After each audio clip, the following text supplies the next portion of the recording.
para peserta dan panitia. Puji syukur kita panjatkan kehadirat Allah Subhanahu wa taala atas rahmat dan karunia-Nya. Kita semua dapat berkumpul pada kesempatan berbahagia ini pada acara pelatihan pemrograman UKM Sains dan Teknologi Universitas Lampung tahun 2023 yang mengusung tema How to be a Young Programmer. Ya, jadi di sini ini adalah topik yang sangat menarik ya. Jadi kalau kita bicara pemrograman atau programming, ya, ini merupakan salah satu keahlian yang sangat penting untuk dipelajari di era digital saat ini, revolusi industri 4.0 ya, atau kalau orang bilang sudah 5 sekarang ya, bolehlah yang mana lah jadilah. Jadi dalam dunia yang semakin berkembang pesat ini, hampir semua sektor kehidupan tuh pasti perlu perangkat lunak atau software. Ponsel pintar, komputer, mesin cuci aja sekarang sudah pakai embedded system ya. Ya, sebelum sudah lama pakai fuzzy logic, tapi kok sekarang udah mulai artificial intelligence ya, udah mulai canggih, mulai paham. Nah, bagusnya ya, ini terima kasih kepada Kak Dwi Aji Cahyono nih yang membagi ilmunya ya. Jadi kita dengan belajar pemrograman ya, kita dapat mempersiapkan diri untuk masa depan yang semakin tergantung dengan teknologi. Ini akan membantu kita, tidak-tidaknya kemampuan untuk melakukan analisis dan logika yang sangat berguna mengatasi berbagai macam permasalahan. Jadi sederhananya tidak mesti bagaimana kita buat program, tapi bagaimana kita menyampaikan sesuatu. Itu pasti terbantu karena pemrograman itu akan sangat terkait dengan namanya algoritma, sebuah tahapan logis untuk menyelesaikan permasalahan. Jadi belajar algoritma saja sudah kita memahami, oh iya, pergi ke pasar aja kita perlu tahapannya ya. Setidaknya kita harus tahu ada modal nggak untuk berangkat ke pasar, perjalanannya bagaimana, lokasinya di mana ya, pada saat di sana apa saja yang mau dibeli, tidak yang ayo datang aja dulu lah, entah beli apa yang ada. Ya, di rumah mintanya sate ayam, belinya ikan bakar gitu kan. Jadinya salah. Ya. Jadi dia bagus. Jadi saya harapkan bagi siapa yang belajar di sini pemrograman akan menjadi langkah awal ya dalam memasuki dunia digital di masyarakat nantinya. Bisa jadi tidak langsung menjadi programmer, tapi setidaknya memahami bagaimana sebuah sistem bekerja sehingga dapat memahami apa yang harus dilakukan ya. Nah, saya ingin menekankan bahwa belajar pemrograman bukanlah hal yang sulit. Walaupun awalnya sedikit terasa membingungkan bagi yang belum pernah ya. Karena program yang paling susah dalam pemrograman itu adalah program yang namanya Hello World. Hello World itu adalah program pertama, paling sulit. Kenapa? Harus paham strukturnya. Ini kenapa? Ini kenapa? Ini kenapa? Kenapa nggak begini? Kenapa nggak begitu? Itu pertanyaan yang harus banyak ditanya justru nih. Nanti Kak Dwi Aja Cahyono ini tanyain pas dia pertama kali buat Hello World, harus tanya ini kenapa, ini kenapa, kenapa? Karena itu dasarnya itu. Begitu ngerti semua itu, yang hanya sih ikut aja. Ya Kak Ji ya. Oke. Ya, jadi silakan manfaatkan kesempatan ini karena dia akan memberikan manfaat yang sangat besar bagi diri sendiri dan juga bagi masyarakat yang nanti akan terlibat dengan kita ya. Jadi saya berharap bahwa pelatihan program UKM Sains dan Teknologi ini dapat juga membantu mengembangkan industri teknologi Indonesia. Kalian bisa mengikuti komponen manapun ya di industrinya dan berharap ya para peserta yang mengikuti acara ini dapat dengan serius dan semangat belajar yang tinggi sehingga dapat meraih kesuksesan di masa depan. Nah, izin saya sebagai pembina UKM Saintek Unila dengan baca basmalah kegiatan training kegiatan pelatihan ya. Pelatihan pemrograman saya nyatakan dibuka. Bismillahirrahmanirrahim. Baik, sekian pidato dari saya. Terima kasih atas perhatian dan kerjasama dari seluruh panitia, narasumber dan peserta acara. Mari kita bersama-sama persiapkan diri untuk masa depan yang semakin tergantung pada teknologi dan menjadi bagian dari pembangunan bangsa yang lebih maju dan sejahtera. Langit biru bersih di siang hari, burung terbang bebas di udara yang gembira, semangat pantang menyerah terus berlari menuju cita-cita meraih masa depan. Semangat belajar sungguh sangat penting, ilmu pengetahuan terbuka lebar. Jangan berputus asa, teruslah berjuang, sukses di depan mata, hadiah berharga. Wassalamualaikum warahmatullahi wabarakatuh. Waalaikumsalam warahmatullahi wabarakatuh. Baik, terima kasih kepada Bapak Meizano Ardi Muhammad, STMT atas sambutannya. Semoga harapan terkait pelatihan pemrograman bisa menjadi langkah awal bagi kita semua di era digital ini. Baiklah, sekarang kita akan memasuki acara yang dinantikan, yaitu acara inti. Sebagai informasi, bahwasannya kepada seluruh tamu undangan diharapkan untuk meninggalkan ruang Zoom meeting ini dikarenakan acara inti akan dimulai. Dan kami segenap panitia mengucapkan terima kasih kepada para tamu undangan yang telah hadir pada pembukaan acara pelatihan pemrograman UKMU Sains dan Teknologi tahun 2023.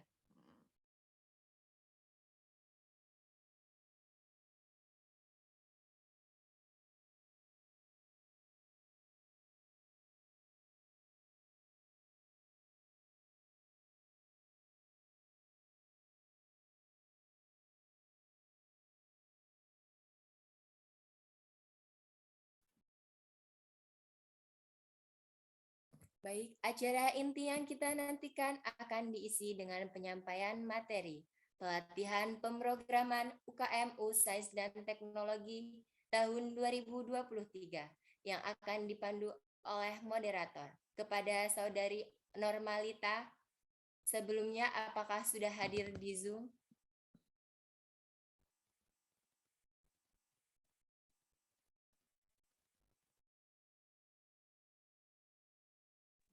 Sudah, Kak. Baik, kepada moderator, waktu dan ruang dipersilakan. Baik, terima kasih kepada MC.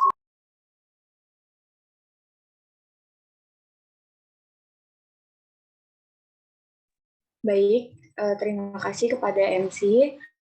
Saya buka. Assalamualaikum warahmatullahi wabarakatuh. Waalaikumsalam warahmatullahi wabarakatuh. Sebelumnya izinkan saya memperkenalkan diri. Saya Amelia Normalita selaku moderator yang akan memandu jalannya kegiatan pelatihan pemrograman UKMU Saintek dengan tema How to be a Young Programmer. Baik, sebelumnya teman-teman masih pada semangat nggak nih?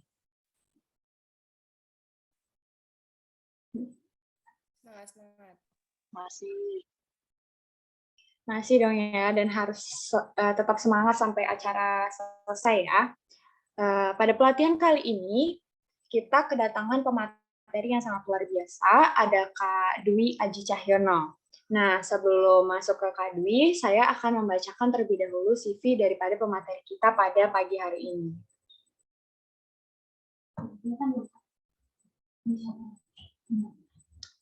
Baik, nama Dwi Aji Cahyono, merupakan mahasiswa Teknik Elektro Universitas Lampung yang sangat antusias dengan IT, IoT, dan berbagai cabangnya. Nah, berikut ada kontak yang bisa dihubungi dari Kak Dwi, kemudian ada hard skill dan soft skill, kemudian ada latar belakang pendidikan dari Kak Dwi, yaitu S1 Teknik Elektro Universitas Lampung 2020 hingga sekarang, SMA Negeri 1 Sekampung Udik lulus pada tahun 2020, dan pengalaman profesi diantaranya yaitu freelancer di 1000 Lancer 2022 hingga sekarang, kemudian front-end developer di Himatro 2021 hingga 2022, dan content management di Mager Banget 2019 hingga 2021. Dan kemudian beberapa prestasi dari Kak Dwi diantaranya itu memperoleh pendanaan riset Grand Palm Research 2023, kemudian cabang posisi medali perak komputer PIMNAS 2022, juara 1 kompetisi internasional desain poster cabang Ecositer di ITERA, dan lulus pembiayaan PKM 2021 dan 2022. Baik, langsung saja kita sudah terhubung dengan Kak Dwi. Halo Kak Dwi. Halo. Bagaimana nih Kak Dwi kabarnya? Ya, alhamdulillah sehat-sehat aja. Sekarang lagi sibuk apa, Kak? Kalau sekarang lagi sibuk ini sih, lagi SI ya, kebetulan ikut kampus Merdeka, jadi ikut SI sekarang. Sibukannya di sana sekarang. Baik, Kak. Sebelumnya, izin menginformasikan terlebih dahulu bahwa isi materi kita pada hari ini yaitu diantaranya pengenalan web, dasar pembuatan web, dan praktek pembuatan web paling sederhana. Baik, langsung saja. kita masuk ke materi, kepada Kak Dwi dipersilahkan untuk menyampaikan materi. Moderator mungkin bisa biar saya aja yang share screen atau mana, boleh nggak? Biar bisa leluasa gitu maksudnya. Baik, Kak. Biar saya aja mungkin.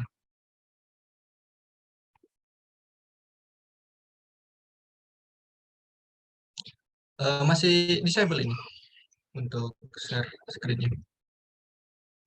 Iya, Kak. Mohon ditunggu ya, Kak. Oke.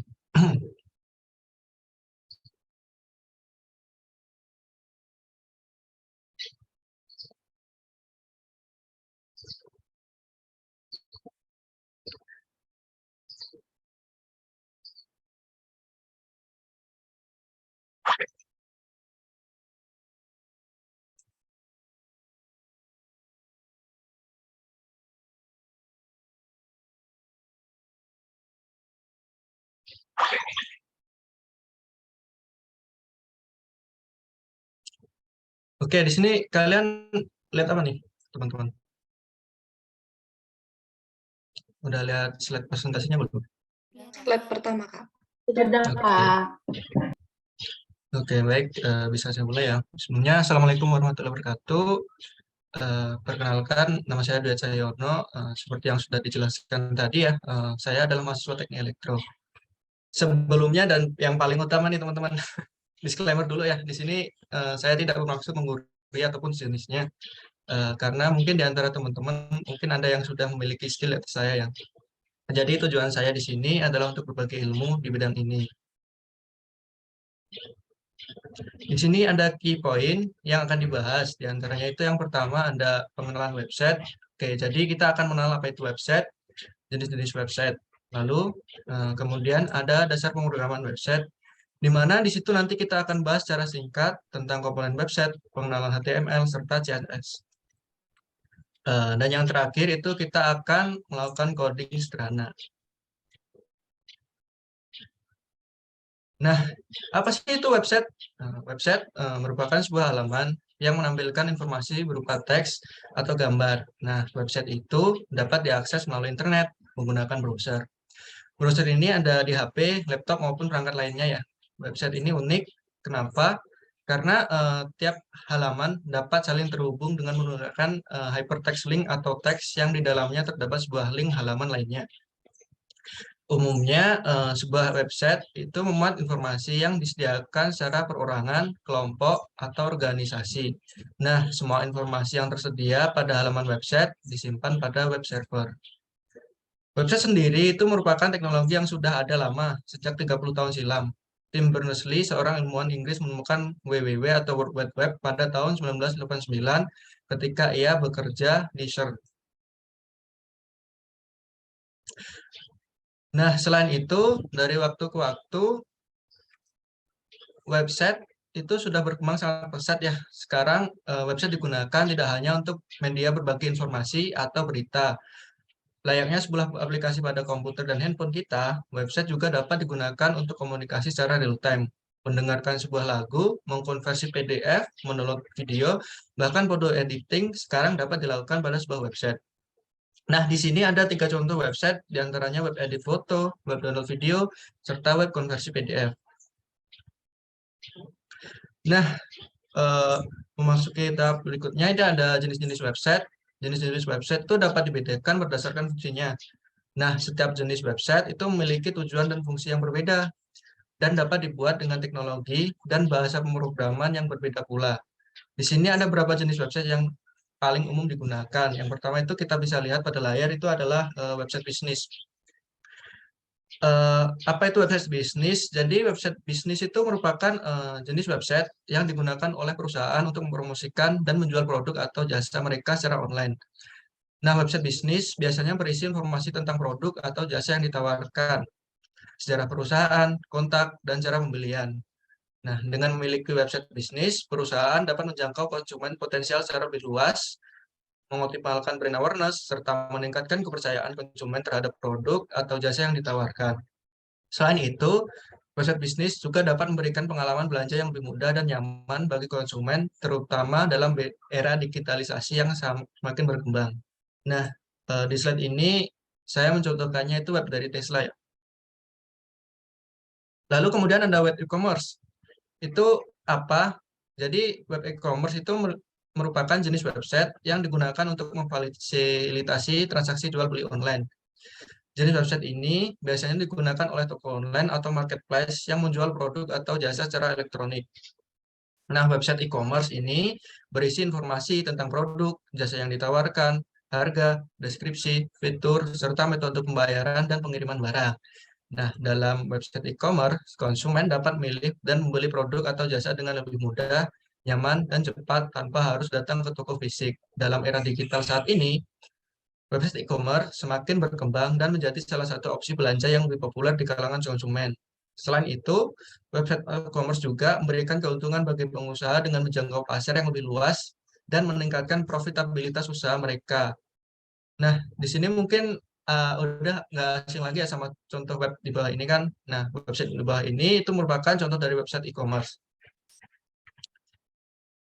Di sini mungkin ada yang kepikiran ya, apa bedanya website bisnis dan website e-commerce kan? Nah, website bisnis dan e-commerce itu keduanya adalah jenis website yang digunakan untuk tujuan bisnis. Namun, ada perbedaan antara keduanya dalam fokus utama dan fitur-fitur yang ditawarkan.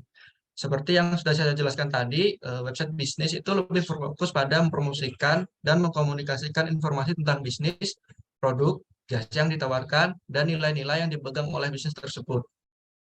Tujuan utama dari website bisnis ini ialah untuk memberikan informasi yang dibutuhkan pelanggan potensial dan bangun kepercayaan dengan merek atau bisnis. Beberapa fitur yang umumnya ditawarkan oleh website bisnis adalah halaman informasi, testimoni, blog, dan formulir kontak. Sementara itu, website e-commerce lebih berfokus pada transaksi jual beli. Tujuan utama dari website e-commerce adalah untuk memudahkan pembelian produk atau jasa secara online. Nah, website e-commerce biasanya menyediakan katalog produk yang lengkap, keranjang belanja, pembayaran online, dan pelacakan pengiriman. Fitur-fitur ini memungkinkan pelanggan untuk memilih produk yang diinginkan, membayar secara online, dan mengatur pengiriman tanpa harus meninggalkan rumah. Dalam beberapa kasus, website bisnis dan website e-commerce dapat memiliki fitur yang tumpang tindih. Misalnya, sebuah website bisnis dapat menawarkan opsi pembelian online. Sementara, sebuah website e-commerce dapat memiliki halaman informasi tentang merek atau produk tertentu. Namun, perbedaan utama antara keduanya ialah fokus utama mereka dalam bisnis dan fitur-fitur yang ditawarkan untuk mencapai tujuan tersebut. Lalu yang kemudian ada website pendidikan. Nah, siapa sih di sini yang nggak kenal website ini? Nah, Fiklas Unila merupakan salah satu contoh website pendidikan, di mana website pendidikan merupakan jenis website yang digunakan untuk memberikan informasi pendidikan secara online. Nah, jenis website ini biasanya digunakan oleh lembaga pendidikan seperti sekolah, perguruan tinggi, atau lembaga pelatihan lainnya. Website pendidikan berisi informasi tentang program pendidikan yang tersedia, biaya pendidikan, kurikulum, jadwal kuliah atau pelajaran, dan kontak lembaga. Dalam website pendidikan, siswa atau mahasiswa dapat memperoleh informasi tentang lembaga pendidikan, program pendidikan yang tersedia, serta cara mendaftar dan memenuhi persyaratan untuk masuk. Selain itu, website pendidikan juga dapat memberikan akses mudah terhadap materi pelajaran dan sumber belajar online yang dapat membantu meningkatkan kualitas pendidikan bagi siswa atau mahasiswa. Dalam era digitalisasi saat ini, website pendidikan semakin penting untuk memenuhi kebutuhan belajar masyarakat secara online. Lalu kemudian ini ada website pemerintahan. Jadi website pemerintahan itu apa? Dia itu jenis website yang digunakan oleh instansi pemerintah untuk menyediakan informasi dan layanan kepada masyarakat. Jenis website ini biasanya digunakan oleh pemerintah pusat maupun daerah, seperti kementerian, dinas, atau badan publik lainnya. Website pemerintahan berisi informasi tentang kebijakan pemerintah, program atau proyek yang sedang dilaksanakan, informasi publik, peraturan, serta cara mengajukan permohonan atau layanan publik lainnya.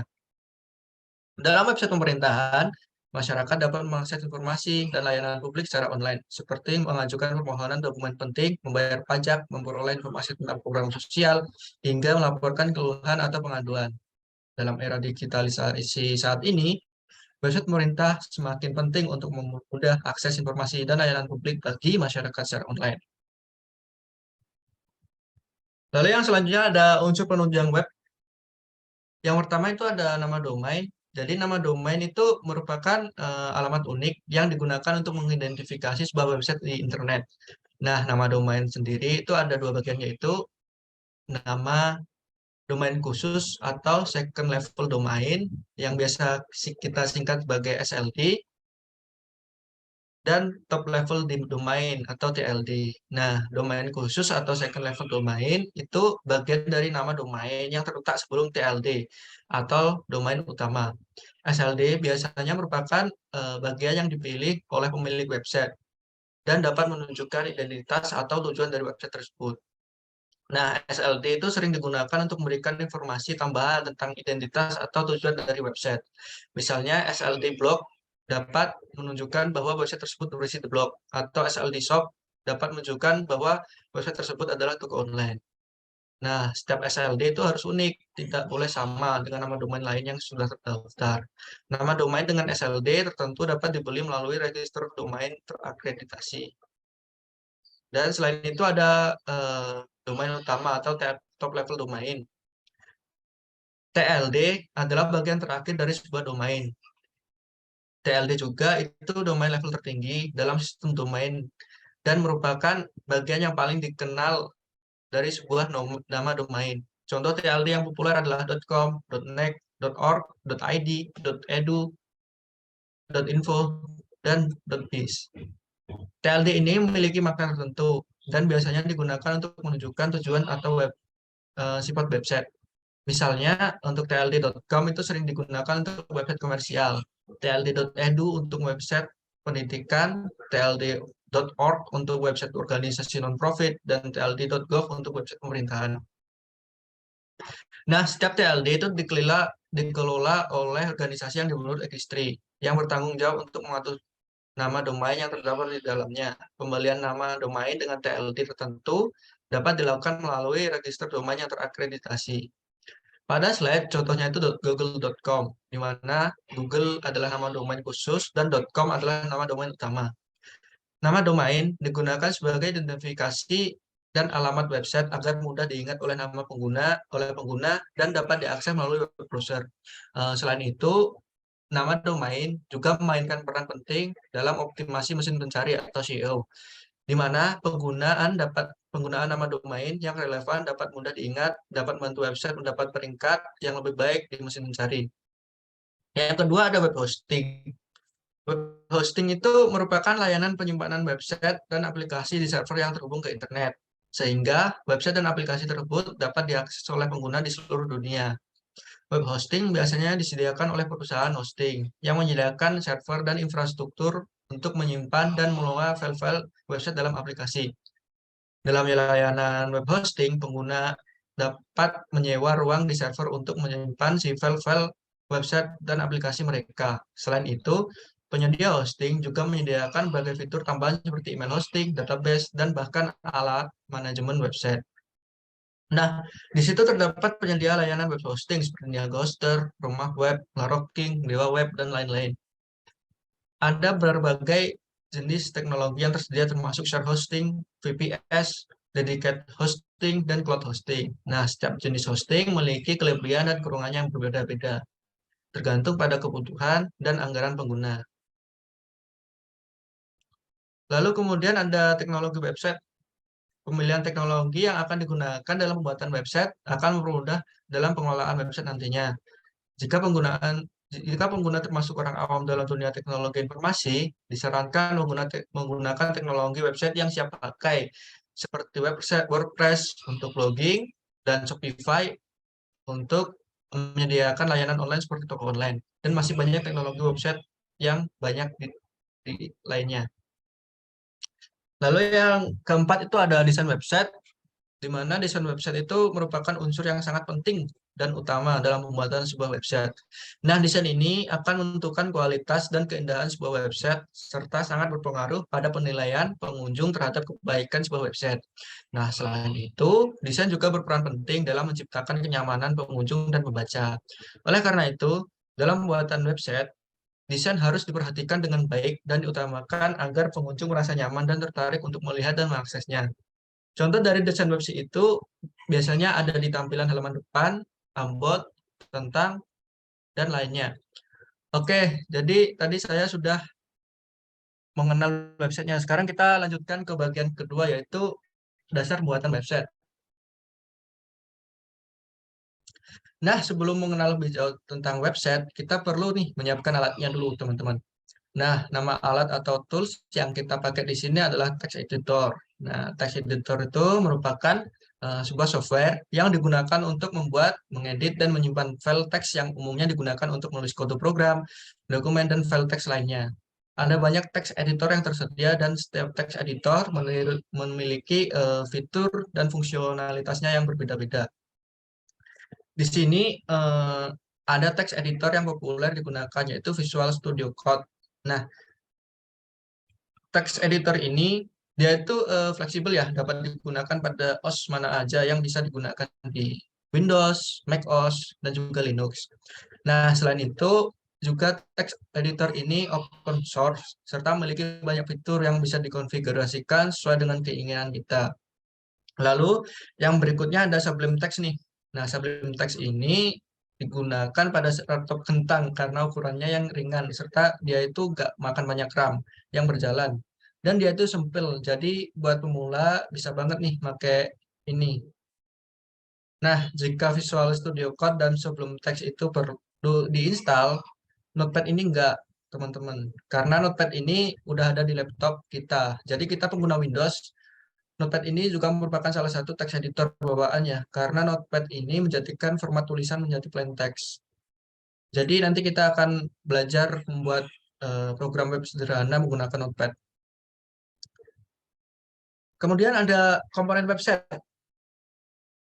Jadi sebuah website itu memiliki hierarki konten yang sama seperti dokumen sehari-hari yang kita baca, misalnya seperti majalah dan koran, sehingga hierarki pada sebuah website itu merupakan hal yang penting. Namun tentu saja elemen yang terdapat pada HTML perlu kita kelompokkan menjadi beberapa bagian. Bagian itu diantaranya yang pertama adalah header. Nah, header adalah bagian dari website yang terletak di bagian atas halaman dan biasanya berisi logo, nama website, dan menu navigasi utama. Kemudian ada itu dia gunanya untuk memberikan informasi awal tentang identitas dan jenis konten yang dapat ditemukan dalam website. Lalu yang kedua itu ada navigation atau navigasi. Itu merupakan kumpulan tautan atau link yang terdapat di header atau footer yang berfungsi untuk mengarahkan pengunjung ke berbagai halaman di halaman website. Navigation biasanya berisi kategori utama dari konten yang tersedia dalam website seperti halaman beranda tentang kami, layanan blog, kontak, dan lain sebagainya. Yang berikutnya ada sidebar ya, sidebar. Ya, di mana sidebar itu adalah area yang terletak di sisi kiri atau kanan dari halaman website yang biasanya berisi informasi tambahan atau navigasi yang membantu pengunjung untuk menavigasi website atau memberikan informasi tambahan yang relevan dengan konten yang sedang dilihat. Lalu yang selanjutnya ada main page. Nah, main page ini bagian utama dari website yang terdiri dari satu atau beberapa halaman, tergantung pada jenis website yang dibuat. Halaman utama biasanya berisi informasi yang paling penting dan menarik perhatian pengunjung, seperti promo, artikel populer, atau produk terbaru. Lalu, yang selanjutnya adalah konten. Nah, konten ini itu materi yang ditemukan di dalam website seperti artikel, gambar, video, atau audio. Konten merupakan elemen terpenting dalam website karena memberikan nilai tambah untuk pengunjung dan memberikan website yang satu dengan website yang lainnya. Terus yang selanjutnya ada artikel ya. Itu yang mana artikel ini ialah salah satu jenis konten yang biasanya terdiri dari tulisan yang memiliki tema atau topik tertentu. Artikel di dalam website itu biasanya ditulis untuk memberikan informasi atau pengetahuan tambahan untuk pengunjung dan juga dapat membantu meningkatkan visibilitas website di mesin pencari. Oke, yang terakhir itu ada footer. Nah, footer ini itu ialah bagian dari website yang terletak di bagian bawah halaman dan biasanya berisi informasi penting lainnya seperti hak cipta, syarat dan ketentuan penggunaan, kebijakan privasi, atau tautan ke halaman terkait lainnya. Nah, footer juga dapat berisi tautan navigasi tambahan yang membantu pengunjung untuk navigasi website. Nah, berikutnya ini ada anatomi website. Di sini ada analogi website, itu seperti tubuh manusia yang disusun dari kerangka tulang ya. HTML pada website itu berperan sebagai kerangka dasar yang digunakan dalam menampilkan visual pada website. Nah, apa sih HTML? HTML ini merupakan singkatan dari Hypertext Markup Language, yaitu bahasa markah yang digunakan untuk membuat dan memformat halaman website. HTML digunakan untuk membuat struktur konten pada halaman website seperti teks, gambar, video, audio, tautan, formulir, dan elemen-elemen lainnya. Tapi, jika kita hanya sebatas kerangka, seorang manusia akan terlihat menyeramkan, bukan? Nah, maka dari itu, untuk mempercantik tampilannya, kita membutuhkan sebuah kulit. Nah, disinilah peran CSS, atau singkatan dari Just Shading Style Sheet. Setelah memiliki kulit dan nampak cantik, selanjutnya kita membutuhkan sebuah otak dan otot, agar seorang manusia dapat dinamis dan berinteraksi. Nah, dalam website, JavaScript yang berperan dalam pembuatan website yang dinamis dan interaktif. Nah, apa sih itu JavaScript? JavaScript itu merupakan bahasa programan yang sering digunakan pada pengembangan website untuk membuat halaman web menjadi interaktif dan dinamis. Dalam konteks pengembangan web, JavaScript dapat digunakan untuk membuat animasi, validasi formulir, efek transisi, efek mouse over, atau menambahkan interaktif lainnya pada halaman website. Namun, pada kesempatan ini kita tidak bakal membahas lebih jauh mengenai JavaScript ini, di mana ketika kita membahas JavaScript, maka kita membahas sistem yang tidak akan cukup waktunya. Kenapa demikian? Ya karena banyak sekali yang akan dibahas, mulai dari tipe data, operator, pengkondisian, perulangan, array, dan masih banyak yang lainnya. Yang berikutnya ada struktur HTML. Nah, dalam HTML itu konten pada website diatur dalam bentuk tag-tag atau tanda-tanda yang ditempatkan di tanda-tanda kurung siku. Nah, dalam kurung siku itu dinamakan teks. Setiap tag memiliki nama yang menggambarkan jenis konten yang akan ditampilkan di halaman web. Dan tag-tag tersebut dapat disusun dan dikombinasikan untuk membuat halaman web yang kompleks. Di sini ada struktur HTML yang merupakan cara untuk membangun dan mengorganisasi halaman web menggunakan bahasa markah HTML. Nah, struktur ini itu mengatur konten pada halaman web dan pembuatnya mudah diakses dan dimengerti oleh pengguna dan mesin pencari. Struktur HTML ini merupakan sebuah template dasar yang apabila kita ingin membuat sebuah halaman website, kita memerlukan struktur HTML ini. Oke, di sini ada contoh tag HTML. Yang pertama itu adalah tag.type HTML. Itu merupakan tag deklarasi dokumen HTML atau HTML Document Type Declaration yang digunakan untuk menunjukkan versi HTML yang digunakan pada halaman web. Tag ini harus selalu ditempatkan pada baris pertama dokumen HTML. Jadi semacam translator pada website itu. Yang berikutnya ada tag HTML, itu merupakan tag pembuka yang menandakan awal dari dokumen HTML. Tag ini harus selalu ada pada setiap halaman web HTML dan diikuti dengan tag head dan body. Tag HTML memberitahukan browser bahwa dokumen yang sedang diakses adalah dokumen HTML. Seluruh isi dokumen HTML ditempatkan antara tag HTML dan tag penutup HTML. Kemudian ada tag head. Tag head atau tag kepala adalah tag yang digunakan untuk menyediakan informasi tentang dokumen HTML dan biasanya ditempatkan setelah tag HTML dan sebelum tag body. Isi tag head tidak akan ditampilkan pada halaman web, tetapi berisi elemen-elemen penting seperti judul halaman, style sheet, media tag, dan script JavaScript. Lalu kemudian ada title. Dia itu digunakan untuk memberikan judul pada halaman web yang akan ditampilkan pada tab browser dan hasil pencarian mesin pencari. Lalu yang kemudian ada body, itu adalah teks yang digunakan untuk menunjukkan konten utama dari halaman web. Nah, semua elemen HTML yang ingin ditampilkan pada halaman web harus ditempatkan di dalam teks body. Nah, setelah itu ada tag H1 dan teks P. yang merupakan representasi dari heading atau judul, dan P merupakan representasi dari paragraf. Nah, di sini sebenarnya ada ya teks lainnya, namun tidak akan dibahas di sini karena itu terlalu banyak. Nah, di sini saya merekomendasikan untuk men-share sendiri di link yang sudah saya sediakan. Lalu kemudian ada CSS. Nah, CSS atau CSS Style Sheet itu merupakan bahasa style sheet yang digunakan untuk mengontrol tampilan dan format dari halaman web.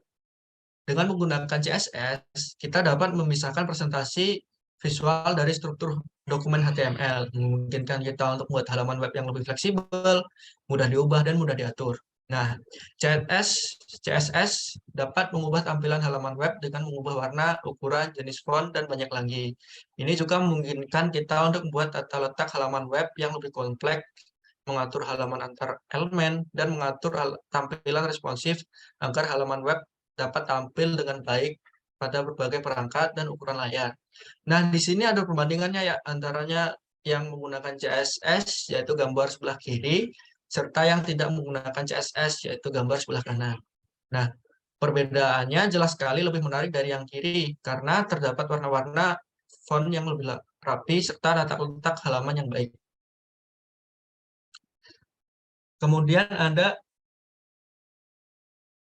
penerapan CSS ke HTML. Jadi, gimana sih caranya kita nerapin CSS ke HTML kita? Di sini ada 3 ya, yaitu yang pertama melalui inline dengan cara menggunakan atribut style di dalam teks HTML.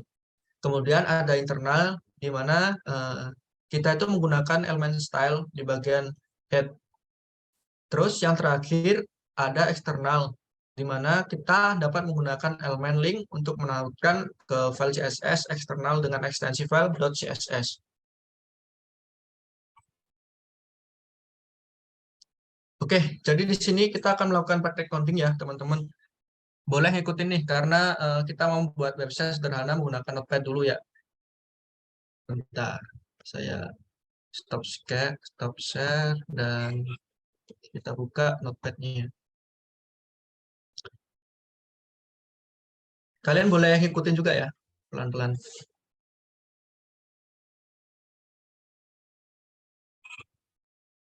Maaf Pak, tadi prakteknya pakai software apa ya? Pakai Notepad. Kalian bisa di software kalian tuh, di Windows kalian tuh kan Windows tuh biasanya ada Notepad. Coba kalian cari tuh, ada pasti di Notepad. Di Windows terbaru lah, atau Windows lama pun ada Notepad. Itu karena dia tuh text editor bawaan. Bentar, saya buka text editor.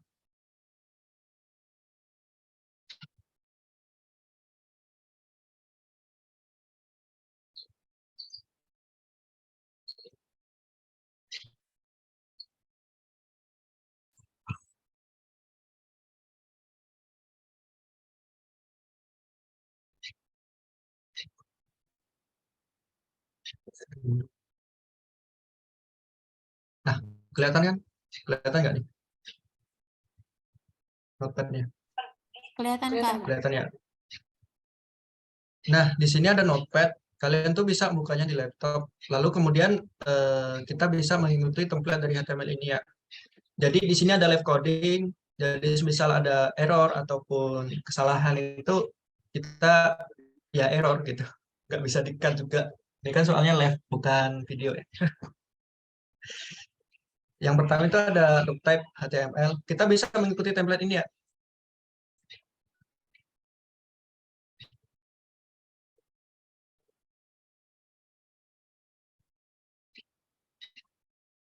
Lalu kemudian ada tag HTML.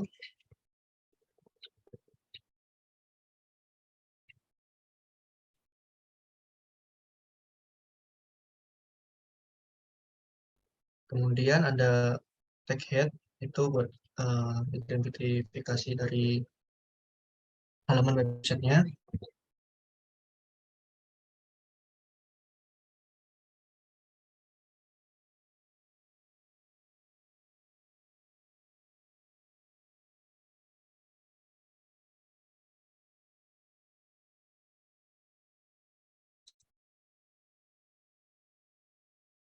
Lalu ada title, yaitu judul dari website kita.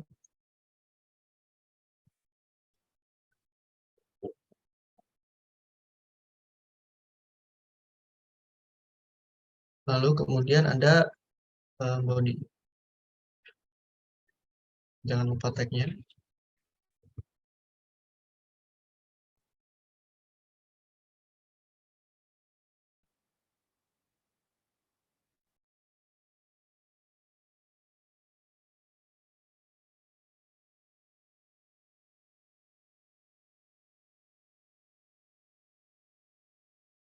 Oke, supaya biar bisa lebih enak dibaca, saya akan memberikan tag pada setiap halamannya. Title. Title ini bebas ya, kita bisa isi apa aja. Tapi saya isi belajar. Lalu kemudian tuh ada main content. Nah, main content itu atau body, tadi body dulu ya.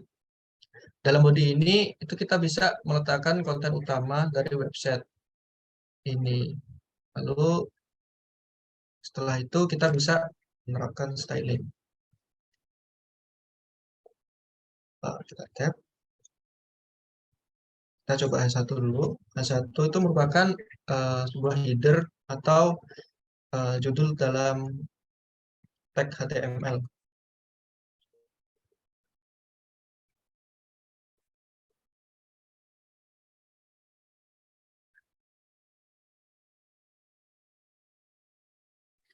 Maaf Kak, bisa pelan-pelan dulu nggak? Oh ya ya. Masih ngetik yang di atas. Oke.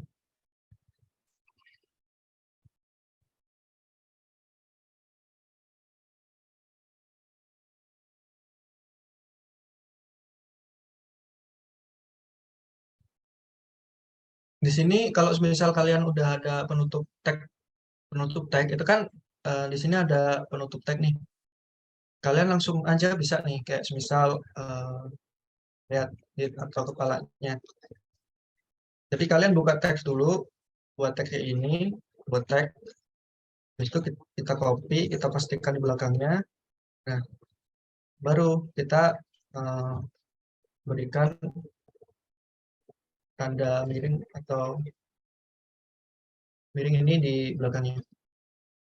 Seperti ini. Biar lebih cepat.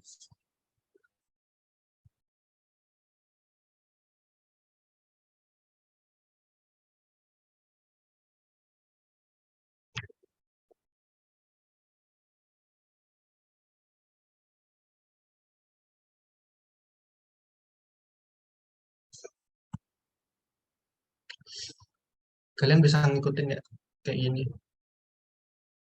Untuk kata-kata yang ada di dalam teks ini, kayak belajar website atau hello world, ini kalian bisa kustomisasi ya, bisa opsional. Kalian bisa menulis apa aja di dalamnya.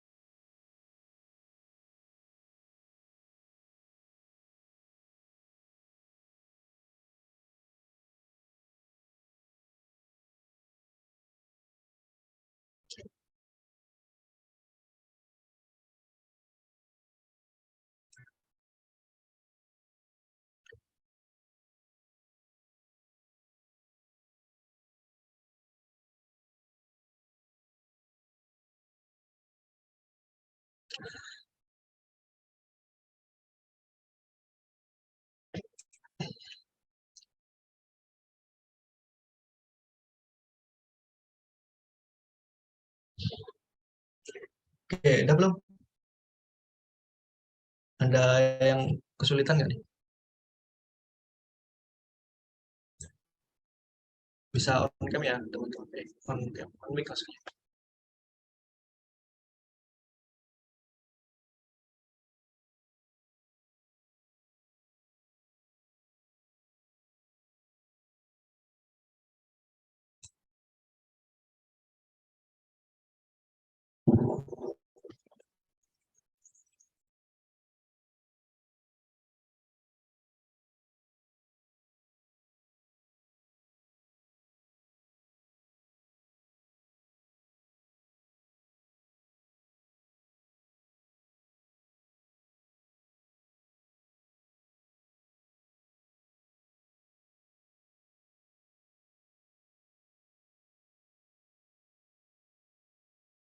Oke, mungkin udah ya. Kalau udah, kita bisa save. Nah, di sini file name-nya itu bebas ya, bisa kalian beri nama apa aja.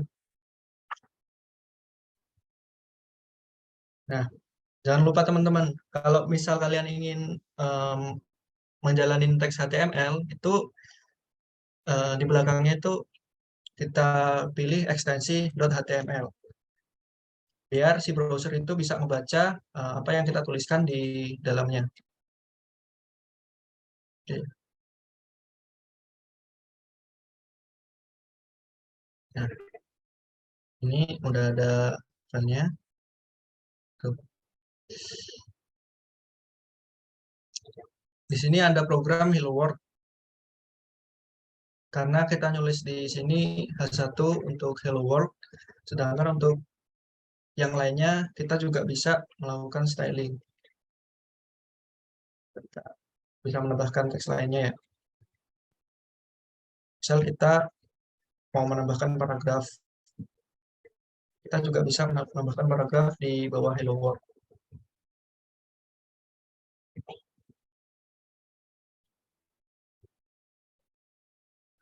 Nah, ini kita bisa save notepad-nya, lalu kita ini reload website-nya. Di bawah ini udah ada tulisan halo dari saya. Nah, yang selanjutnya ini ada styling ya. Kita bisa nambahin styling dari inline tag HTML-nya atau juga dari tag head ini. Nah, semisal kita mau styling dari tag head, tag inline, itu kita bisa tuliskan komen kayak ini nih. Style sama dengan itu ketik 2. Nah, baru di sini kita bisa menambahkan styling dari file HTML tersebut. Kita contohkan ini background, kita ubah background color-nya ketik 2. Coba apa ya? Kita coba warna green coba. Kita save, kita reload. Nah, di sini udah terlihat untuk tag H1 sendiri itu warnanya backgroundnya green. Nah, tapi bagaimana sih kita semisal satu file itu isinya warna backgroundnya diubah gitu. Nah, kita bisa menambahkan di inline style, di mana pada tag head kita bisa menambahkan tag style.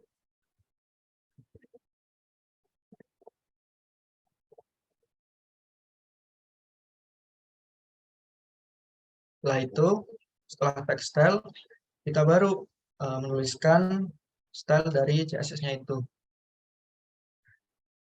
Misal, ini kan untuk background. Nah, jadi di CSS itu ada namanya apa ya namanya? Selektor. Nah, di selektor itu ada perumusannya, semisal bintang. Bintang itu merepresentasikan dari semua file HTML, semua halaman website itu terpacu atau tercover itu. Semisal kita tulis background color,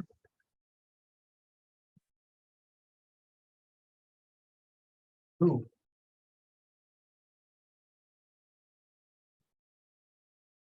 Kita refresh. Nah, backgroundnya jadi warna biru semua ya. Nah, ini kok Hello World-nya warnanya kok hitam. Jelas kayak keterbacaannya kurang kan. Nah, kita bisa atur juga nih di melalui sini nih style.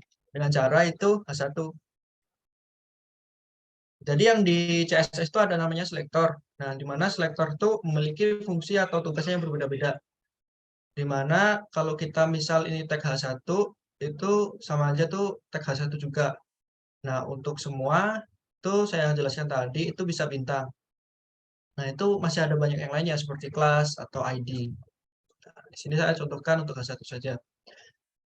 Nah, untuk warna Hello World sendiri itu kan tadi warna hitam.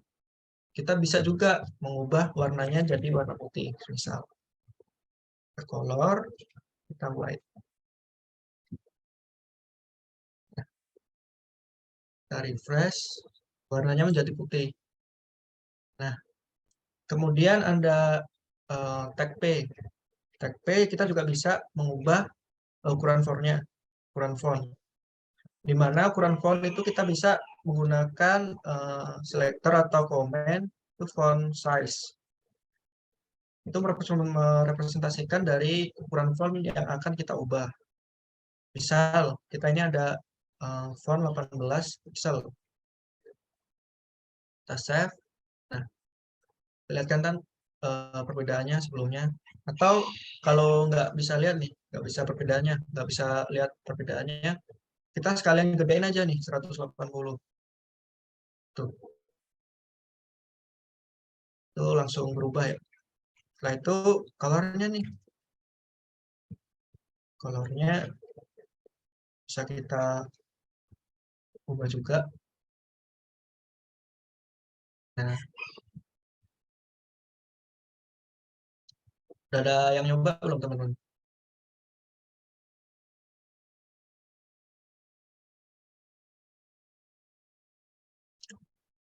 Ini Kak, Misal yang bagian warna tadi gimana ya Kak? Ketinggalan. warna pada bagian mana nih? Yang Hello World itu Kak, yang warna hijau. Ah, ini inline ya. Di sini ada inline, ada tulisan inline. Bentar, saya besarin. Ini namanya inline style. Di warna di H1, tag H1 dalamnya ini ada style kan. Nah, kita bisa ubah atau kita bisa ubah konfigurasi stylenya di situ. Atau biar nggak bingung nih, kita pindahin ke text style yang berada di tag head. Nah, kita hapus, kita save, lalu kita refresh, hasilnya akan sama aja. Tuh. Itu karena tadi saya mencontohkan aja sih cara-cara penerapan CSS pada HTML. Itu kan ada 3 nih. Yang pertama tadi yang sudah saya terangkan yaitu ada di inline atau di tag H1-nya langsung. Terus yang kedua itu ada yang inner HTML, contohnya ada yang di style. Yang kemudian yang ketiga ada eksternal. Eksternal itu file ekstensi CSS-nya. Yang di sini saya tidak jelaskan ya karena sedikit rumit menurut saya yang kita mulai itu agak susah menerapkannya.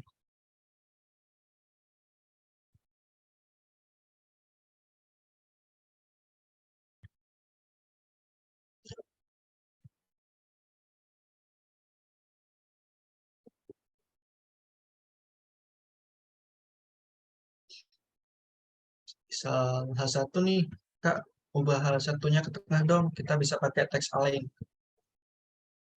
Namanya.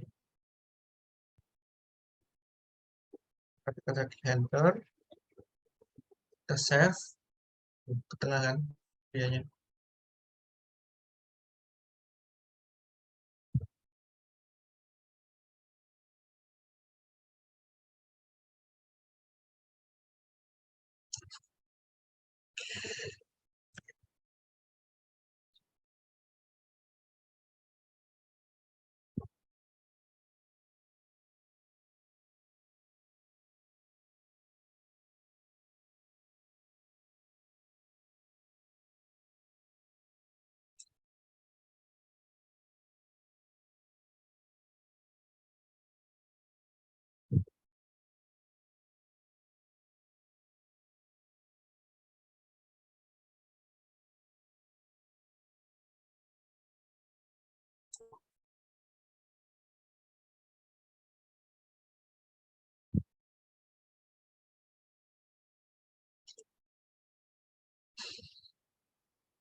Udah belum teman-teman?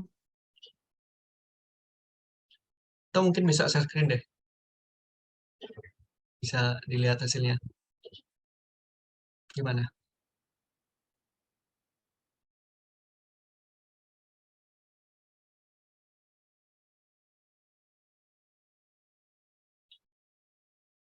Boleh, Kak. Sebentar, Kak. Oke, siapa nih yang mau share screen nih? Saya, Kak. Oke, bentar ya.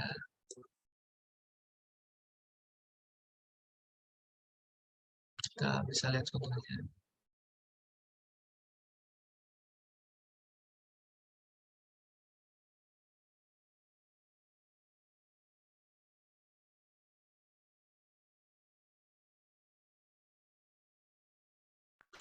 Bisa share screen mungkin? Kita lihat guys. Nah, kurang lebih kayak gitu ya. Nah, sip, mantap lah. Udah bisa. Jadi tadi si Kak Amelia nih ngeditnya sambil diperbarui juga nggak untuk teks di notepad-nya?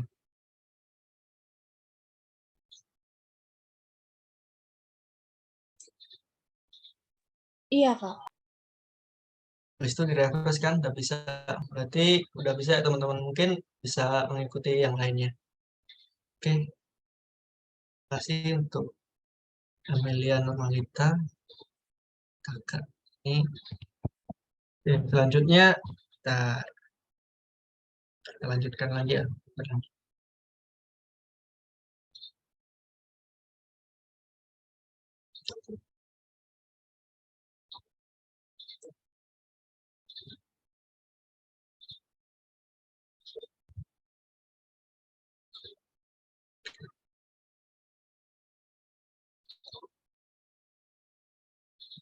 Oke, jika sudah itu di sini ada referensi sumber belajar. Yang pertama itu ada FreeCodeCamp. FreeCodeCamp itu dari Inggris ya, dari bahasa Inggris. Dia tuh nyediain pelatihan gratis dan juga memiliki sertifikat yang dapat kita eh, dapat apabila kita menjalankan tugas-tugas yang ada di FreeCodeCamp itu, beserta linknya. Yang kemudian nih ada Waitress School. Nah, Waitress School ini menurut saya sangat berguna banget, membantulah pokoknya dalam proses aplikasi develop. Kenapa? Karena dia tuh bersih dokumentasi HTML, CSS, serta bahasa programan yang lainnya, salah satunya JS tadi. Dan dia tuh bagusnya ada contohnya, jadi kita bisa gunain Waitress School ini. Kemudian yang ketiga, 4, 5, ini website sama channel dari dalam ya, atau berbahasa Indonesia. Itu menurut saya juga bagus, yang perlu diikuti juga. Nah, yang terakhir ini ada pesan dari saya, jika kalian pengen menguasai suatu hal, kalian bisa terus belajar dan latihan pada hal tersebut, terutama dalam hal ini ya, web developer. Jadi intinya, jika kalian tuh pengen jago, kalian bisa memperbanyak jam terbang atau latihan. Ya, intinya practice make perfect itulah. Baik, mungkin sekian sharing dari pelatihan ini, saya kembalikan ke moderator.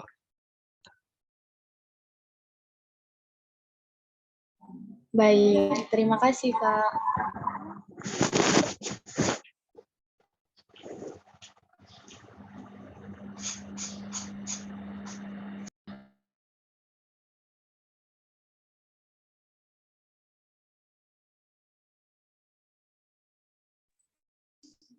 Baik, terima kasih kepada Kak Dwi.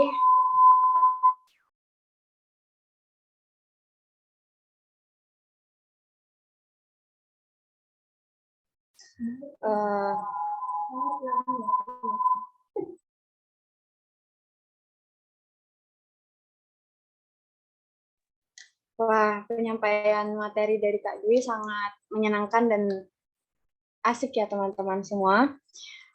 Selanjutnya akan dibuka sesi tanya jawab. Kepada teman-teman yang ingin bertanya, dipersilahkan untuk menyalakan fitur raise hand ataupun mengaktifkan mikrofon, kemudian memperkenalkan diri dan menyampaikan pertanyaan yang akan diajukan kepada pemateri. Baik, Dipersilahkan kepada teman-teman jika ada yang ingin bertanya.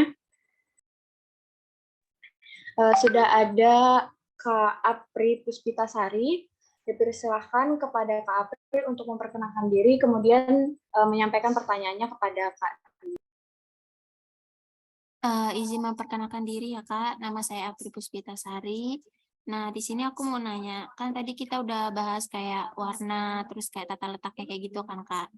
Nah, terus apa sih yang bisa kita perhatiin biar web yang kita buat itu bagus, terus enak dipandang, terus kayak proporsional gitu Kak. Gimana, ada tipsnya nggak Kak?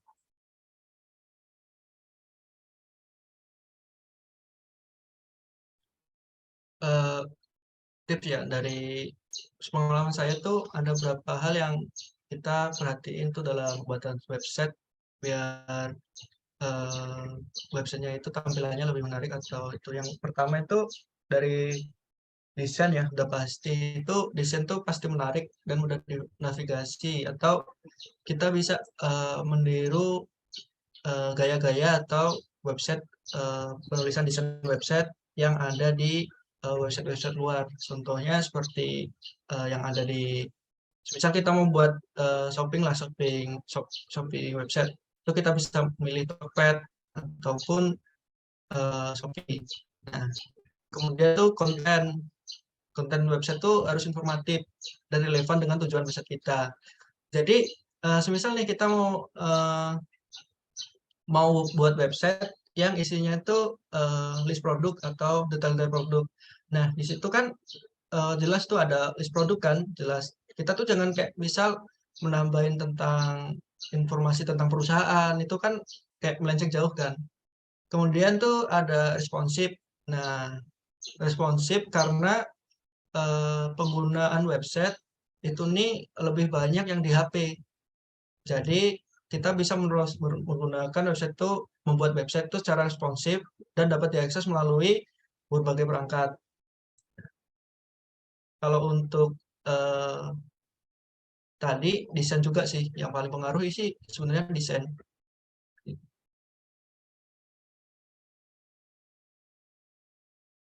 Makasih Kak. Sama-sama. Baik, apakah sudah cukup dari Kak Apri? Cukup.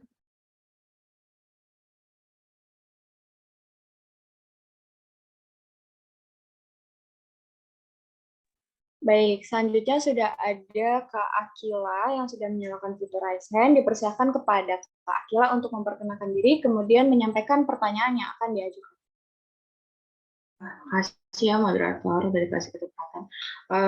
Perkenalkan, nama saya Akila. Boleh request nggak Kak Haji untuk buat website tutor kasarnya itu dari web langsung? Tutor kasar maksudnya gimana nih? Tadi kan pakai notepad gitu kan Kak. Kalau misalnya dia pakai web langsung gitu, ada secara kasarnya gitu nggak Kak, langsung dari web? Jadi website yang ada codingan di dalam website itu bagaimana? Iya boleh gitu Kak. Oh, ada. Bentar ya, saya screen. Oke Kak.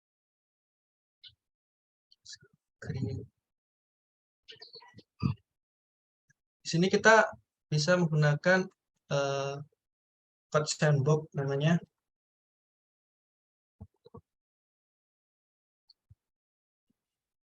Jadi code sandbox ini kita bisa membuat website di mana website itu bisa diakses juga secara online.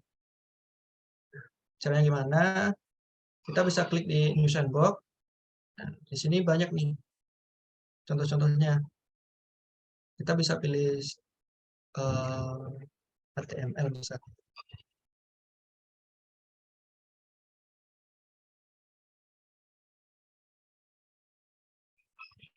Nah, di sini udah ada template-template kasarnya ya. Kalian bisa menggunakan dari template-template ini, ataupun kalian juga bisa mengaksesnya secara langsung nih lewat sini.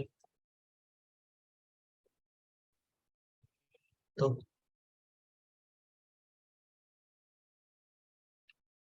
Ini merah kenapa? Itu karena kira tuh browser menandai bahwa sandbox yang kita buat ini halaman phishing. Makanya dia merah gitu. Ini kita bisa hapus, juga bisa hapus. Kita tersisa seperti ini. Jika kita refresh, itu malah dia tuh ada hello world gitu ya.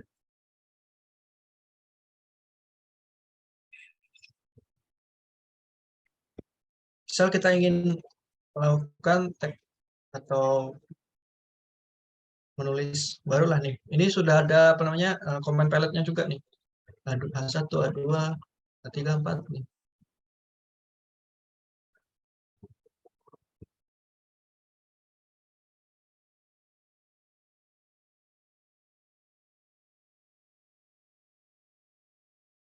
Kita save nih. Udah ada tulisan halo kan. Kalau misal kita refresh page yang tadi, itu ada halo. Halo juga.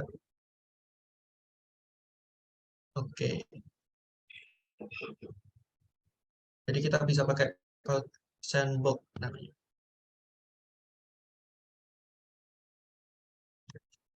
Gimana? Ada lagi nggak? Baik, selanjutnya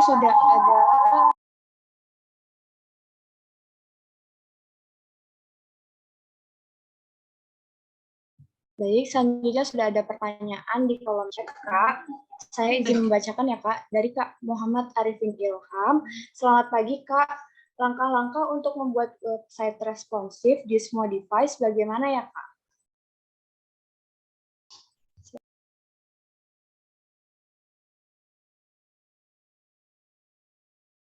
Oke, untuk website yang responsif itu dapat menyesuaikan tampilan pada berbagai perangkat ya, teman-teman. Baik itu komputer, desktop, tablet, maupun smartphone. Nah, dia itu biasa memiliki beberapa prinsip.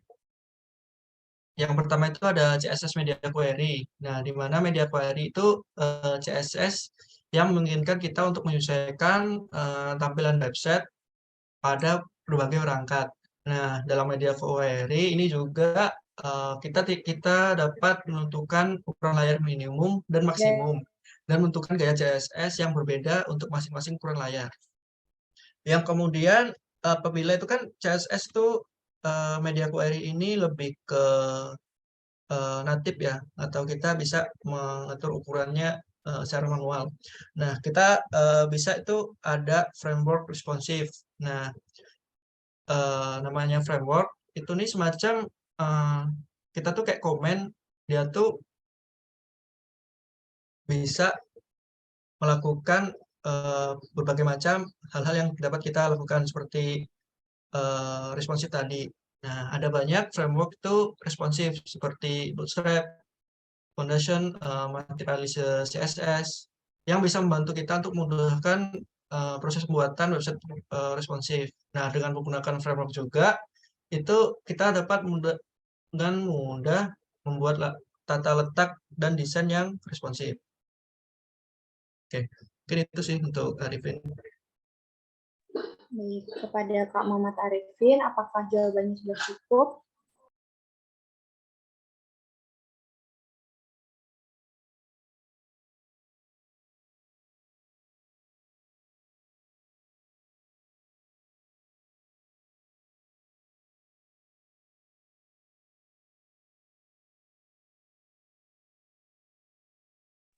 Baik, terima kasih kepada Kak Muhammad Arifin. Kepada teman-teman yang lain, apakah ada lagi yang ingin bertanya?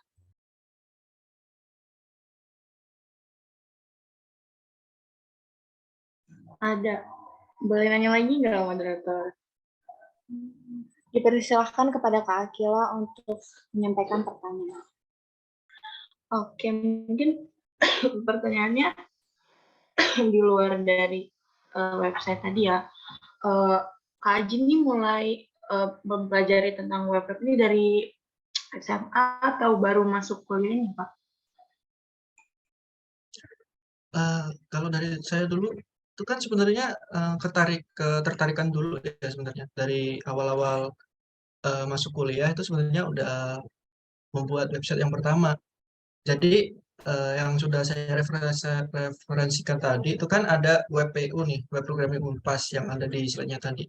Nah, saya pertama kali saya ingat itu menggunakan framework Bootstrap tadi yang saya jelaskan itu waktu awal-awal semester kuliah sih. Terus berjalan selama kurang lebih 3 tahun ya, ada 3 tahun tuh nggak langsung kita terus-terusan ngoding, itu kan nggak, kayak ada kalanya dosen terus habis itu nyobain website yang apa namanya, pemrograman yang lain kayak semisal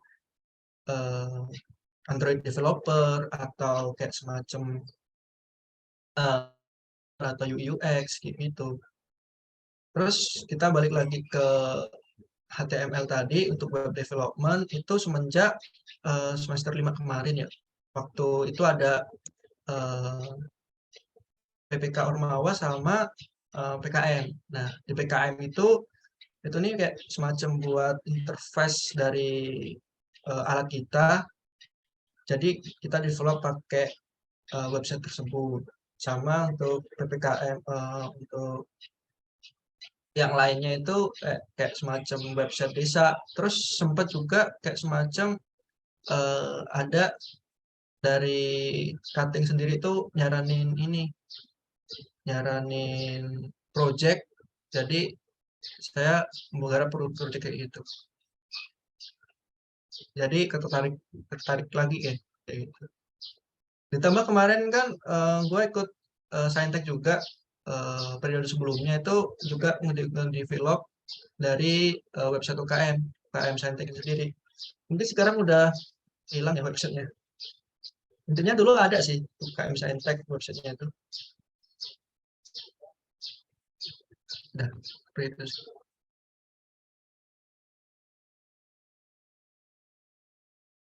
Bagaimana Kak Akila? Cukup. Makasih Kak. Iya, sama-sama. Baik, selanjutnya kepada teman-teman yang lain, jika masih ada yang ingin bertanya, dipersilahkan untuk menyalakan fitur raise hand ataupun mengaktifkan mikrofonnya.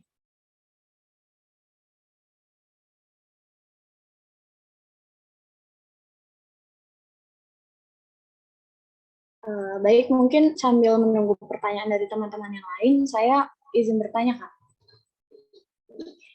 Kan sebelumnya Kakak bilang kalau Kakak suka buat website, kemudian website itu kan dibuat untuk diakses sama orang lain ya, Kak. Cara kita memastikan kalau website yang kita buat itu bisa diakses dengan baik oleh orang lain tuh bagaimana ya, Kak? Sebenarnya ada banyak sih penyedia platform. Jadi kita butuh platform dulu sebelum website yang kita develop menuju develop itu kan kita localhost tuh namanya atau di lokal. Kita bisa menguploadnya di beberapa page gratisan seperti GitHub atau GitHub Page, terus ada namanya Netlify, terus ada apa namanya Heroku dan lain sebagainya. Jadi kita bisa mengakses di sana, terus habis itu resource atau file-file yang ada di lokal tadi kita upload di sana. Gitu. Sejauh ini saya juga melakukan hal serupa ya. Jadi saya tuh pakai Netlify buat website portofolio saya yang saya cantumkan di CV tadi. Yang itu. Baik, Kak. Terima kasih, Kak, atas jawabannya. Kita sudah ada 2 pertanyaan dari kolom chat. Ada dari Kak Melda Prestiana. Pertanyaannya, untuk membuat tampilan website biar jadi menarik atau lebih fleksibel itu gimana, Kak? Dipersilakan kepada Kak Dwi untuk menjawab. Sorry. Mana tadi? Baik, izin membacakan ulang ya, Kak. Pertanyaan dari Kak Melda Prestiana. Untuk membuat tampilan website biar jadi menarik atau lebih fleksibel itu gimana ya, Kak? Untuk membuat halaman website yang menarik tuh sebenarnya tuh ada bermacam ya.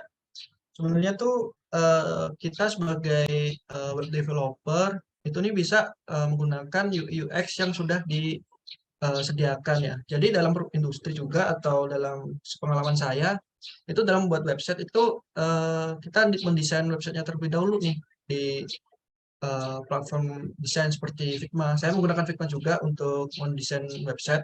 Nah, jika sekiranya website itu udah baik atau menurut kita udah atau menurut teman-teman atau menurut tim itu sudah baik desainnya, baru kita develop melalui HTML, CSS itu tadi.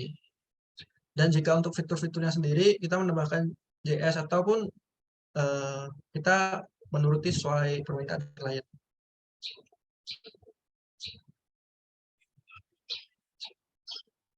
Baik, bagaimana Kak Melda? Apakah jawabannya sudah cukup atau masih ada yang ingin ditanyakan? Baik, Kak, terima kasih. Sudah cukup.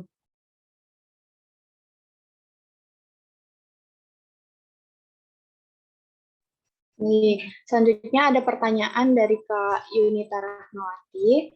Izin bertanya Kak, bagaimana membuat sistem website buatan kita aman dari serangan hacker? Itu seperti apa ya Kak? Dan langkah-langkah cara memasang sistem pengaman pada website buatan kita bagaimana ya Kak? Terima kasih Kak. Ya, ini menurut saya udah out of context ya. Jadi menurut saya itu yang website itu ada gratisan ya. Kalau website gratisan itu kalau yang pengalaman saya untuk mengedevelop website atau mendeploy website ke publik itu biasanya udah ada SSL. Nah, SSL itu mana dia tuh kayak di belakang HTTP itu ada S. Itu S itu merupakan protokol HTTPS yang aman. Nah, ini kita membantu melindungi data pengguna dari serangan man in the middle, MID atau itulah pokoknya. Terus tak kalah penting juga kita tuh kata sandinya itu harus kuat juga teman-teman. Jadi kata sandi yang 1, 2, 3, 4, 5, 6 itu kan udah ibaratnya umum. Nah, kita mungkin bisa lebih sulit ketebak lah. Terus kalau semisal kita pakai WordPress atau CMS itu, kita bisa memakai plugin yang terbaru. Jadi bisa diupdate terbaru, yaitu bisa melindungi website dari kerentanan. Nah, yang kemudian ada firewall itu kita bisa menggunakan dalam WordPress juga itu dari kerentanan atau pemeriksaan pada website kita. Gitu.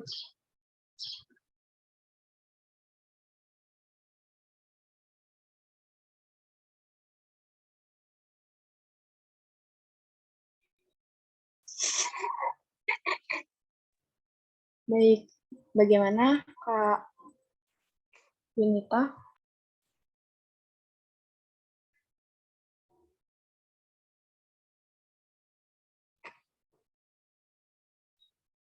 Senyum-senyum aja lu, Ji.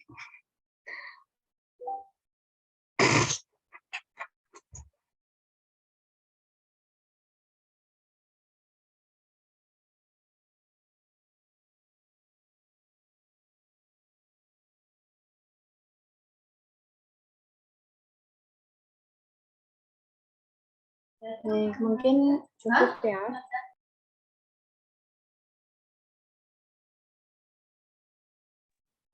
Selanjutnya ada pertanyaan dari Kak Nur Aini Sahara.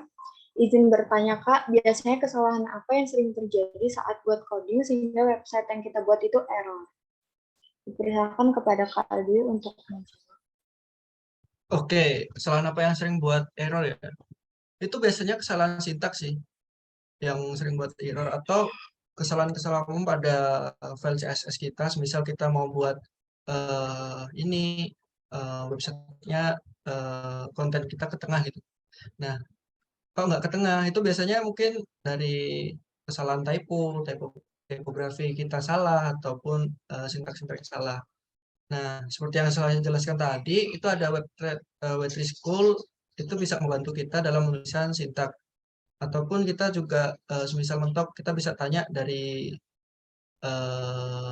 Stack Overflow gitu. Baik, bagaimana kepada Kak Nur Aini Sahara? Apakah sudah cukup atau masih ada yang ingin ditanyakan?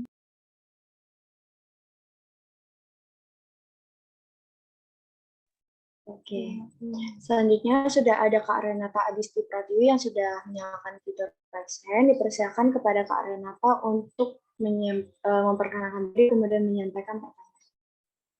Baik, terima kasih. Perkenalkan, saya Renata Adisti Pratiwi. Saya ingin bertanya, kan dari jenis-jenis website tadi ada banyak ya. Nah, kakak ini lebih prefer ke website jenis yang mana? Terus dalam pembangunan website, itu yang menurut kakak paling sulit bagian mana ya? Terima kasih. Baik, terima kasih kepada Kak Renata. Dipersilakan kepada Kak Dwi untuk menjawab pertanyaan. Sebenarnya untuk prefer website yang mana itu saya akhir-akhir ini itu selalu membuat ini ya, buat website portofolio karena di sana bisa menyimpan proyek-proyek saya. Nah, untuk apa tadi satunya? Kesulitan nggak? Kalau dalam pembangunan website itu sulit. Oh, iya. Untuk yang paling sulit sendiri itu biasanya nge-fetch API ya. Nge-fetch API itu jadi kita bisa menarik dari backend tuh. Nah, menarik data dari backend itu kita bisa menampilkan datanya itu yang agak sulit karena itu ada beberapa konfigurasi. Salah satunya seperti menarik file JSON itu menjadi tulisan yang akan kita tampilkan pada sebuah website. Seperti itu. Terus yang menurut kakak itu kan bagian paling sulit. Kira-kira waktu yang diperlukan itu berapa lama ya, Kak? Pengalaman saya sendiri untuk fetch API sendiri itu ya pernah waktu itu 1 mingguan gitu. Soalnya itu ada beberapa kali lempar data sana sini. Jadi waktu itu yang membutuhkan lama dan beberapa bug atau error yang saya alami. Seperti itu. Ada lagi? Baik, Kak. Terima kasih jawabannya. Baik, terima kasih kepada Kak Dwi atas jawabannya. Kemudian kepada teman-teman yang lain, apakah masih ada yang ingin ditanyakan?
Baik,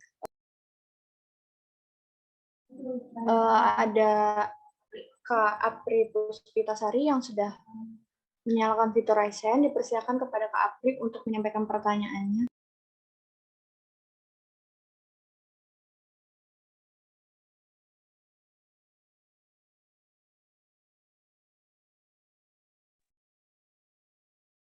Mau tanya Kak, kan yang website kemarin itu yang website Saintek, kan Kakak yang buat nih, itu tuh error. Gimana ya Kak? Bisa bantu untuk ngelola lagi nggak? Oh, masalah itu ya.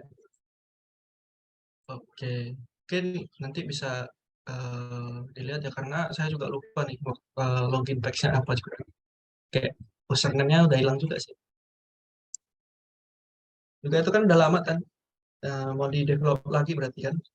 Itu saya juga pakai ini, pakai apa namanya, WordPress gitu.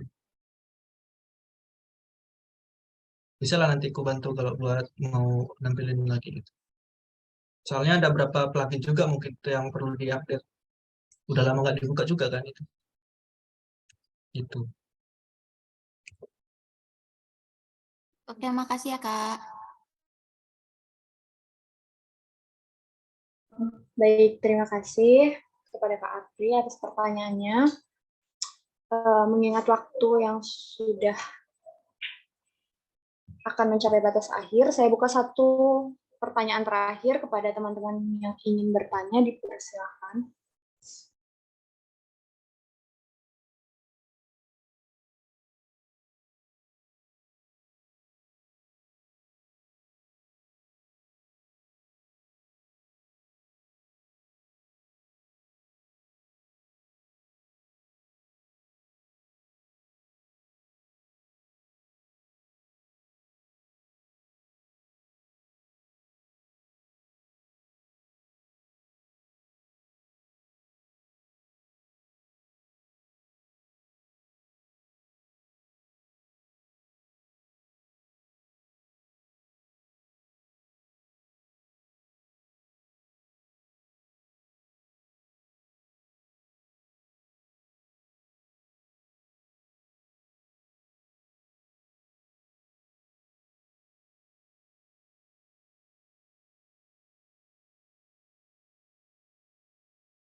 Baik, mungkin dari teman-teman semua sudah cukup. Terima kasih banyak kepada Kak Dwi dan kepada para peserta yang sudah mengikuti acara dengan baik. Sebelum diakhiri acara ini, akan diadakan sesi penyerahan sertifikat kepada pemateri, kemudian dilanjutkan oleh sesi foto bersama kepada seluruh peserta. Kepada yang bertugas, dipersilakan.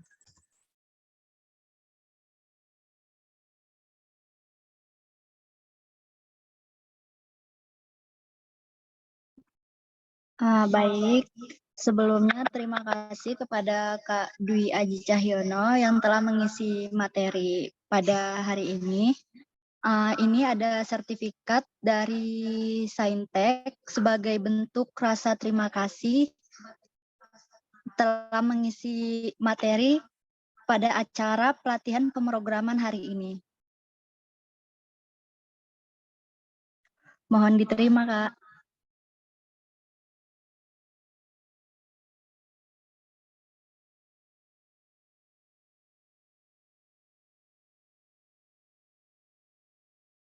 Oke, makasih ya.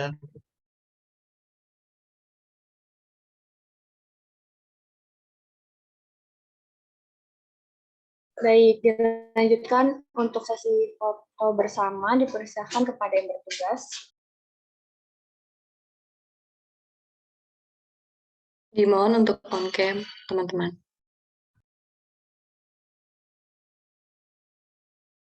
Baik, dipersilakan kepada teman-teman peserta untuk menyalakan kameranya karena kita akan melakukan sesi foto bersama.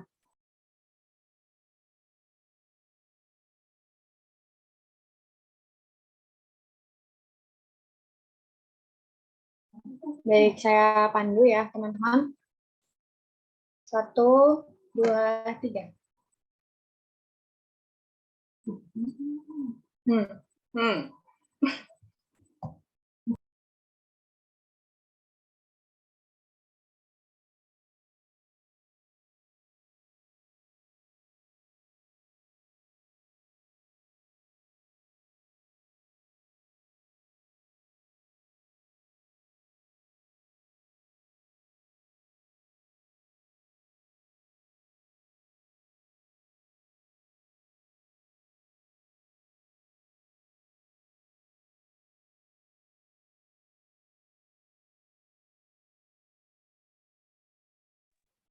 Baik, saat ini kita berada di sesi penghujung acara ini. Saya selaku moderator memohon maaf apabila terdapat kesalahan kata maupun perbuatan.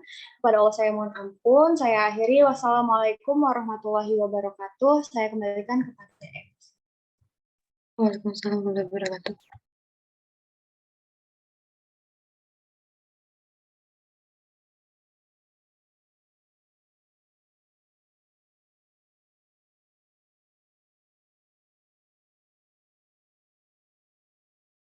Baik, terima kasih kepada Kak Dwi Aji Cahyono telah membagi ilmunya. Semoga apa yang telah disampaikan dapat bermanfaat bagi kita semua. Dan terima kasih pula kepada moderator yang telah memandu jalannya penyampaian materi dan sesi diskusi kali ini. Setelah ini akan saya ambil alih untuk memasuki acara selanjutnya. Acara akan dilanjutkan kembali yaitu pembacaan doa. Pembacaan doa akan dipimpin oleh Saudara Muhammad Triharsono. Kepadanya dipersilakan. Oke, sebelumnya Assalamualaikum warahmatullahi wabarakatuh.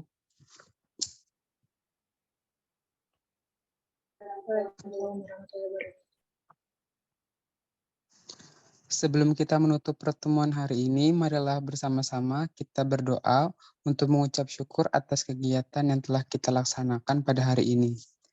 Bagi yang beragama Muslim, doa saya akan pandu. Untuk non-Muslim dapat menyesuaikan dengan kepercayaannya masing-masing. Allahumma ya Allah, ya Tuhan kami, dengan mengucapkan puji serta syukur kehadirat-Mu, pada hari ini kami telah menyelesaikan serangkaian kegiatan pelatihan pemrograman. Kegiatan ini sangat besar sekali manfaatnya bagi kami. Untuk itu ya Allah, tanamkanlah sifat Rahman dan Rahim-Mu kepada kami, sehingga kami dapat berkiprah dalam organisasi UKM Saintek ini sebagai tempat menambah ilmu.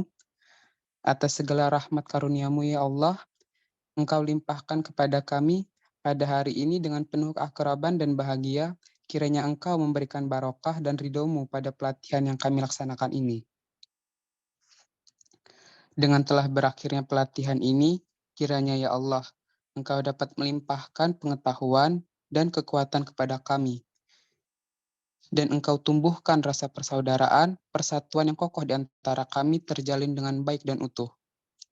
Ya Allah, ya Tuhan kami, Engkaulah Sang Maha Pengampun. Ampunilah dosa dan kesalahan kami, dosa pemimpin kami, serta dosa dan kesalahan kedua orang tua kami. Perkenankanlah doa dan pinta kami ini ya Allah. Rabbana atina fid dunya hasanah wa fil akhirati hasanah wa qina azabannar. Subhana rabbika rabbil izzati amma yasifun wa salamun ala mursalin walhamdulillahi rabbil alamin. Amin amin ya rabbal alamin. Wassalamualaikum warahmatullahi wabarakatuh. Waalaikumsalam warahmatullahi wabarakatuh. Amin, amin, ya robbal alamin. Semoga apa yang kita doakan dapat terkabul. Para hadirin sekalian, acara demi acara telah kita lalui. Sampailah kita di penghujung acara, yakni penutup. Marilah kita tutup acara ini dengan mengucap lafaz hamdalah. Alhamdulillahirabbil alamin. Demikianlah rangkaian acara pelatihan pemrograman UKMU Sains dan Teknologi Universitas Lampung tahun 2023.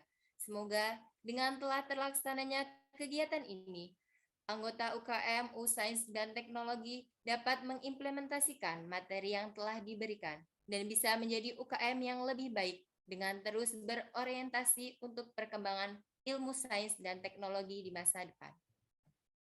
Tak lupa, saya Nuraini Sahara selaku pembawa acara mengucapkan terima kasih kepada semua yang telah hadir dalam acara ini.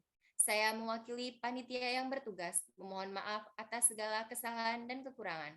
Saya akhiri, wabillahi taufiq wal hidayah. Wassalamualaikum warahmatullahi wabarakatuh. Waalaikumsalam warahmatullahi wabarakatuh. Waalaikumsalam warahmatullahi wabarakatuh.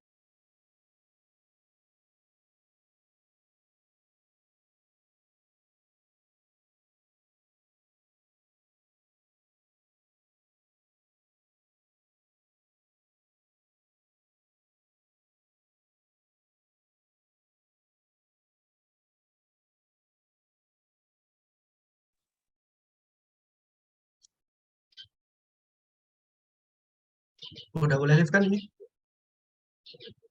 Boleh, Kak. Makasih, Kak Aji. Oke, sama-sama. Saya live dulu ya. Maaf kalau ada kesalahan atau dari tadi cengenges. Ada yang ini soalnya, ada yang ikut di Zoom ini. Oke. Duluan ya. Assalamualaikum. Waalaikumsalam. Terima kasih, Kak. Iya, sama-sama.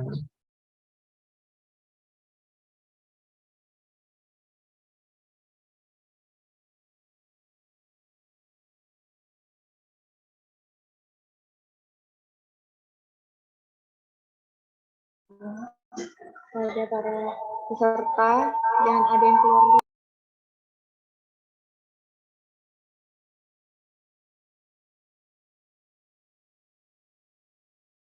Peserta atau panitia ya?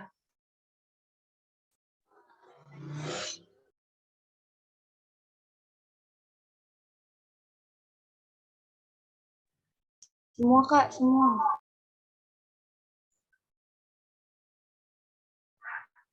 Baik, kita eval ya langsung.